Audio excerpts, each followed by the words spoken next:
Hey, Life Groups, I hope you're doing well. Graham here. And this week, we're going to be continuing on in our series called Building Character, where we're going to be looking at King Saul.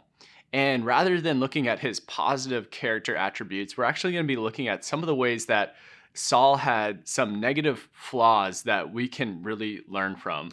For myself, I have a lot of empathy, I have a lot of sympathy for Saul because he can't catch a break.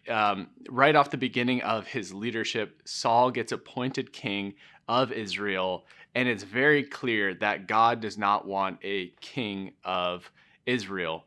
And so Saul, on the outside, he looks like just the king that you'd want. He's taller than everybody else. He seems very confident on the outside, but on the inside, Saul is really an insecure wreck. And his biggest flaw is that Saul has a very hard time trusting in God, especially when he's under pressure. Many of us, we probably can relate to that, where we have a hard time trusting in God when things get tough. And Saul is the same way.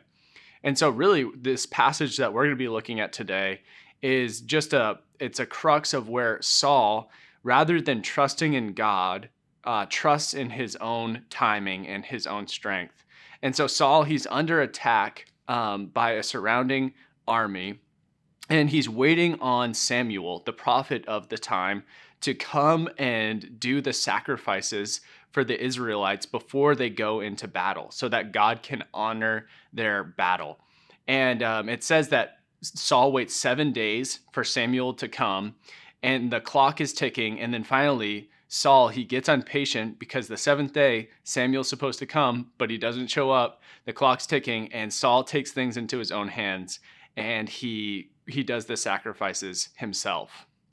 And it says the next day, of course, Samuel shows up, and he says to Saul that you've done a foolish thing, and now your lineage will not inherit the kingdom. Instead, a new king will arise who has a heart for God, who is a man after God's own heart, is actually what it says. And as we know, that turns into King David. And so really we learn a lot from this moment of Saul's leadership, where rather than trusting in God and in God's timing, he trusts in himself. So the passage that you guys are going to be looking at here is actually 1 Samuel 13, and it's verses 1 through 15. So together as your group, you can read through that. And the leader, you should have some questions to ask your group. And really, this is going to be an interesting discussion all about trusting in God's timing and not taking things into our hands too soon when we want to. So enjoy your conversations, guys, and I hope you have just a great time in your groups together.